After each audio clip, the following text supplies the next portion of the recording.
మోసపోయేటోళ్ళు ఉన్నన్ని రోజులు మోసం చేసేటోడు చేస్తాడన్నట్టు ఇగో ఈ అన్న కథ కూడా అట్లనే అవుతుందట ప్రతిసారి.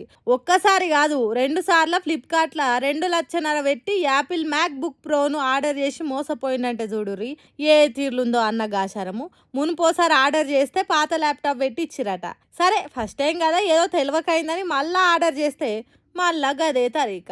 ఈసారి ఆర్డర్ రాగానే డెలివరీ బాయ్తో ఓపెన్ చేయించి మళ్ళీ ఆయనతోనే రిటర్న్ పంపిండట. మళ్ళీ ఏడనో కాదు డెలివరీ ఆఫీస్లోనే సీసీ కెమెరా ముంగట ఆల మనుషులతోనే ఓపెన్ చేయించిన ఎట్లకైనా సరే రిటర్న్ తీసుకోమని కస్టమర్ కేర్ వాళ్ళకి ఫోన్ చేసి గరమైతే అట్లా కాదు సార్ ఇట్లా కాదు సార్ ఏదో పొరపాటు అయింది నష్టపరిహారం కింద ఫస్ట్ 13,000 ఇస్తామని అన్నారట. వాళ్ళ మాటలు ఈయన కొట్టి వారేసేసరికి 18,000 అన్నారట. అయినా ఈయన ఈయనకపోయేసరికి 10% వాటా అన్నారట. ఈ ముచ్చట్లు మొత్తం సోషల్ మీడియాలో వంచుకొని బాధపడుతుండే ఇప్పుడు ఏందో ఏమో దినామి ఎంతో మంది ఆన్లైన్లో షాపింగ్లు చేస్తూనే ఉంటారు. అంటే ఇట్లా పేరు పోయిన కంపెనీలు కూడా కస్టమర్లను మోసాలు చేస్తే ఇంకా ఎవరన్నా నమ్మాలనో ఏం పాడో అని రంది పడుతుర్రు. ఆ ముచ్చట తెలిసిన పబ్లిక్ అంత ఇప్పుడు.